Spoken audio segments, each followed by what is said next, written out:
नमस्कार दोस्तों। जहां गांधी जी पहुंचे वहां तुम्हें पहुंचा देंगे। जहां मनमोहन सिंह पहुंचे वहां तुम्हें पहुंचा देंगे।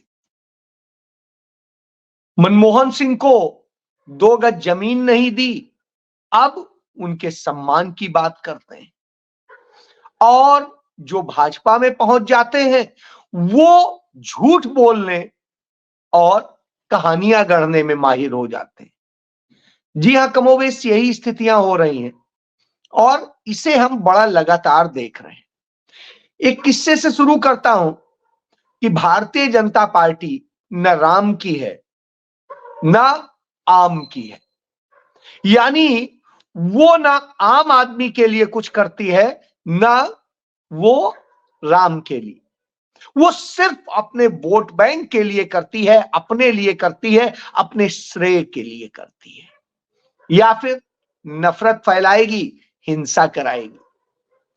तो यही वजह है कि उन्हें न राम पसंद है न गांधी पसंद है, न उन्हें नेहरू पसंद है और न उन्हें कोई और पसंद है। अब आता हूं क्यों मैं यह कह रहा हूं। उदाहरण देखिए, एक राम धुन है जो पूरी दुनिया में गाई जाती है। महात्मा गांधी जी उसे रेगुलर गाते थे क्योंकि वो राम के भक्त थे।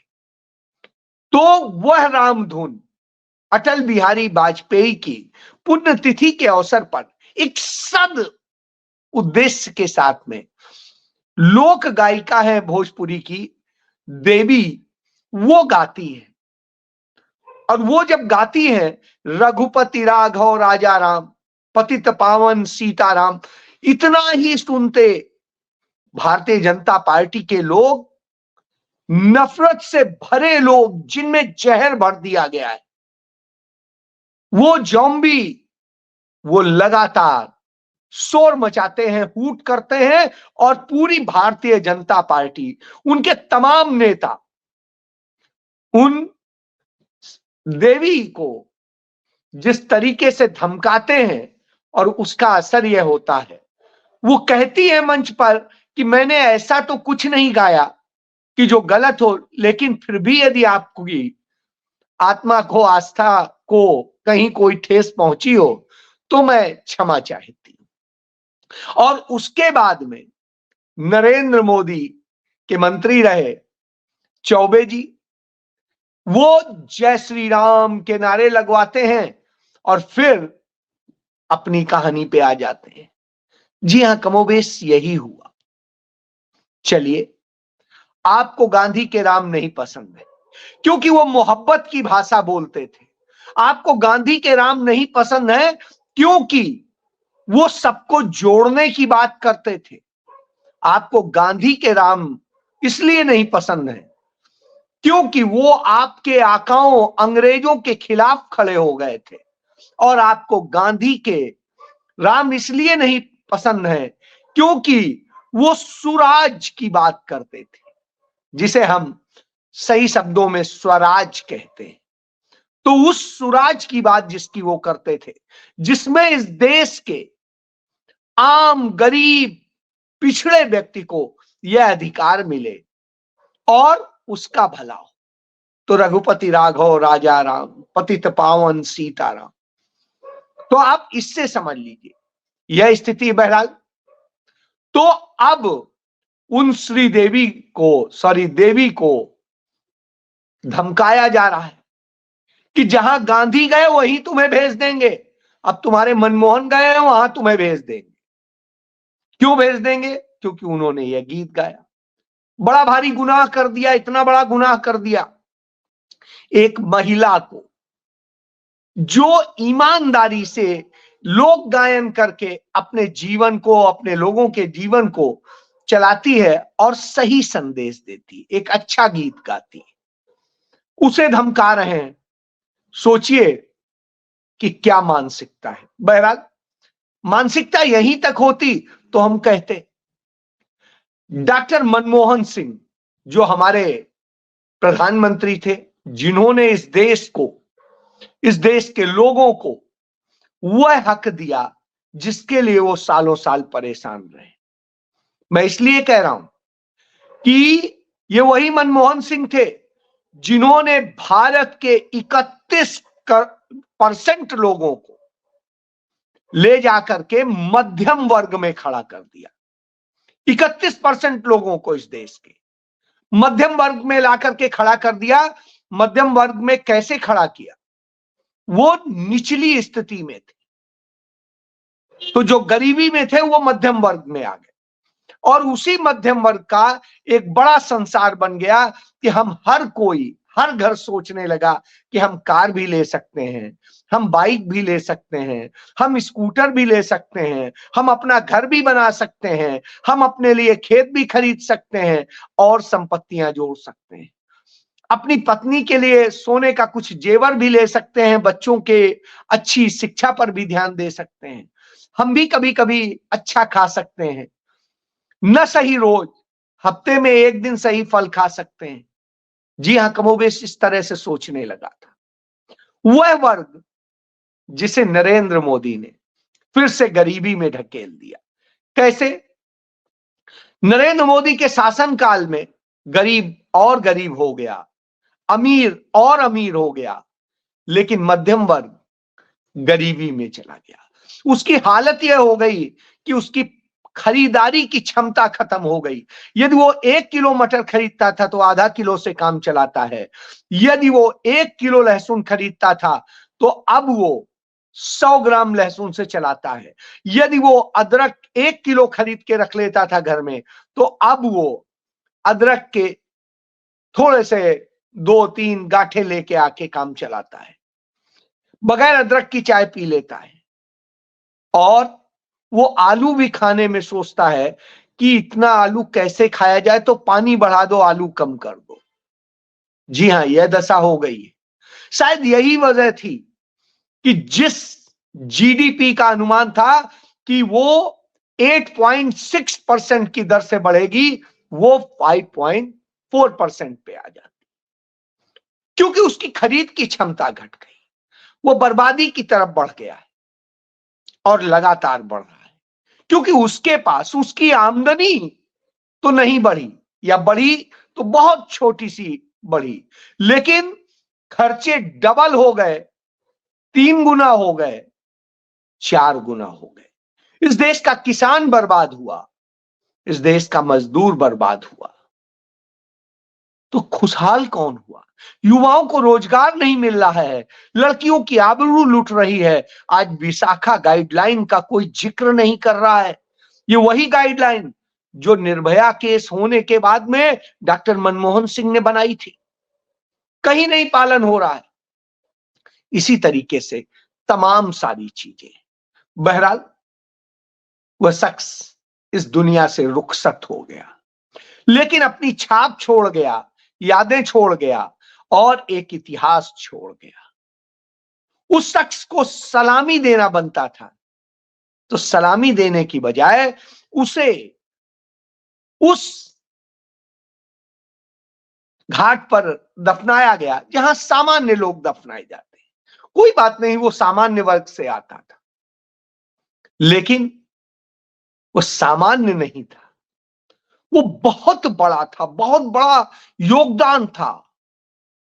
ऐसे व्यक्ति के लिए स्पेशल जगह डेडिकेट होनी चाहिए थी, जहां उसका अंतिम संस्कार होता। वही जगह जहां अंतिम संस्कार होता वहीं स्मारक बनता। बाकी जिस सरकार को जहां पर उसके लिए कोई इंस्टीट्यूशंस बनाने हैं वो अलग बात है, लेकिन नरेंद्र मोदी सरकार ने नहीं किया। नहीं किया। कांग्रेस पार्टी ने, राहुल गांधी ने, प्रियंका गांधी ने, मल्लिकार्जुन खड़गे ने, सब ने इसको लेकर के आवाज उठाई और इसको लेकर के कड़े ढंग से बोला, लेकिन साहब सुनने वाला कौन?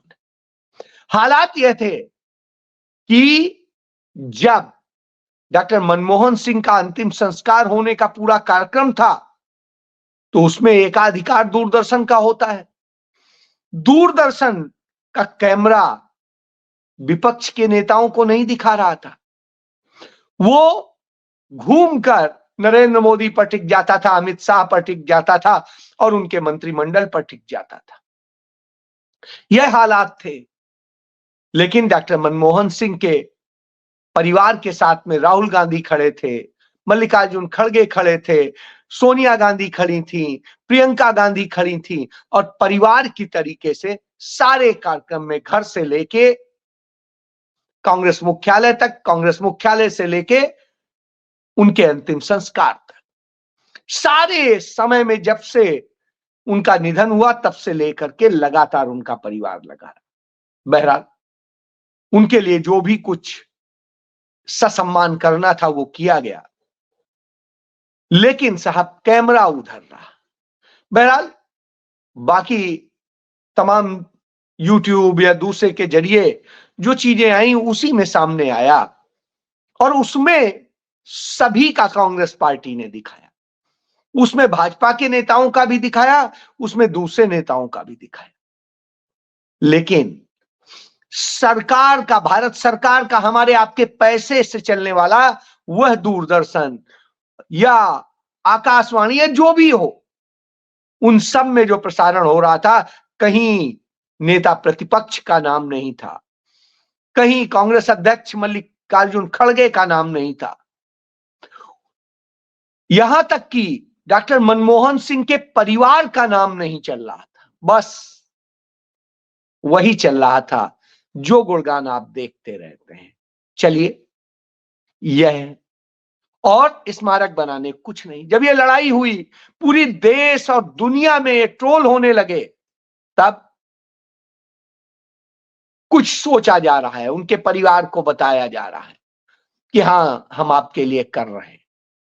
तब यह आता है जब इतना बड़ा दबाव बन गया, देश स्तर पर कांग्रेस पार्टी ने इसको लेकर के विरोध कर डाला, तब यह स्थिति। बहरहाल कोई बात नहीं, वह आपके स्मारक का वह शख्स मोहताज नहीं, उस शख्स का नाम इतना बड़ा है कि इतिहास उसे ससम्मान लिखेगा, और लिख रहा है, न सिर्फ भारत में, दुनिया में। तो इससे समझा जा सकता है उनकी तीनों बेटियां, उसी तरीके से उनका परिवार खड़ा है। लेकिन भारतीय जनता पार्टी क्या कर रही, यह जानना जरूरी है। और भारतीय जनता पार्टी में बाहर से आए नेता क्या कर रहे हैं, यह भी जानना जरूरी है। उदाहरण शुरू करता हूं। पूर्व राष्ट्रपति प्रणब मुखर्जी की बेटी शर्मिष्ठा, जो दिल्ली कांग्रेस में हुआ करती थी, उन्हें कांग्रेस ने अवसर दिए, लेकिन वो कभी कुछ नहीं कर सकी। डॉक्टर जो प्रणब मुखर्जी थे, उनकी यह स्थिति थी कि प्रणब मुखर्जी 3 दशक तक कांग्रेस पार्टी पर बोझ बने रहे। राज्यसभा के रास्ते वो संसद पहुंचते थे, मंत्री बने, सब कुछ बने, और कौन सा ऐसा बड़ा पद है जो उन्होंने नहीं लिया। सर्वोच्च पद राष्ट्रपति का भी ले लिया। इसके बाद उनकी बेटी कहती है कि कांग्रेस पार्टी ने उनके पिता को कहीं पर भी, उनके निधन पर कहीं सम्मान नहीं दिया, जबकि कांग्रेस पार्टी ने सम्मान भी दिया, पद भी दिया। लेकिन उन्होंने कांग्रेस पार्टी के बार बार पीठ में छोरा भोंका। वो आरएसएस की उस विचारधारा के साथ जाकर के नागपुर में खड़े हो गए, पहले राष्ट्रपति थे जो वहां पर जाके खड़े हो गए, वो जिसने हमारे सबसे बड़े महात्मा गांधी की हत्या की थी। जो बात भाजपाई धमका रहे हैं लेकर के गायिका देवी को, तो उस आरएसएस के साथ जाके खड़े हो गए। वो उस भारतीय जनता पार्टी के साथ जाकर के खड़े हो गए जो कलंकित करती है उस कांग्रेस को, कांग्रेस के पुरोधाओं को, नेताओं को, जिन्होंने इस देश को आजाद भी कराया, इस देश को भी बनाया। और उनकी बेटी ने तो किताब लिख डाली गांधी परिवार के खिलाफ और तमाम चीजों के, और उसके बाद अब यह करती है। बहरहाल यह बोझिल नेताओं के कारण यह स्थिति होती है। तो वो आज सिर्फ कांग्रेस की बुराई करना उनका काम रह गया है, इसके अलावा उनके पास कुछ नहीं है, कोई और चीज नहीं है। उधर देखिए, कांग्रेस के ही नेता होते थे जगदंबिका पाल, वो कहते हैं नरसिम्हा राव को कांग्रेस सरकार ने सम्मान नहीं दिया ही नहीं दिया। उनका परिवार चाहता था कि उनका अंतिम संस्कार उनके राज्य में हो, और इसलिए आंध्र प्रदेश में उनका अंतिम संस्कार हुआ था, पूरे राजकीय सम्मान के साथ हुआ था। यह कहीं विषय ही नहीं था कि उन्हें कोई अवसर नहीं देना। यदि उनका परिवार चाहता, परिवार की इच्छा से यह हुआ था, लेकिन झूठ फैलाना है तो कुछ भी फैलाते रहिए। अब आइए इसके बाद, इसी तरीके से ज्योतिरादित्य सिंधिया, जो आजकल भाजपा की नाव पर सवार हैं, लेकिन एक ट्रोलर भर बना के रख दिए गए, और वो कहते हैं मनमोहन सिंह को कांग्रेस ने कभी सम्मान नहीं दिया, गांधी परिवार ने कुछ दिया नहीं। तो शायद वो भूल जाते हैं कि 1971 में जब वो वाणिज्य मंत्रालय में सलाहकार नियुक्त किए गए, तब कांग्रेस की सरकार थी। जब 1972 में वो देश के वित्त मंत्रालय के मुख्य आर्थिक सलाहकार नियुक्त किए गए, तब वो कांग्रेस की सरकार थी, इंदिरा गांधी की सरकार थी। और उसके बाद में जब 1980 में उन्हें योजना आयोग का सदस्य सचिव बनाया गया, तब कांग्रेस की इंदिरा गांधी की सरकार थी। जब उन्हें रिजर्व बैंक ऑफ इंडिया का गवर्नर बनाया गया, तब श्रीमती इंदिरा गांधी की कांग्रेस की सरकार थी। और जब उन्हें योजना आयोग का उपाध्यक्ष बनाया गया, तब राजीव गांधी की सरकार थी।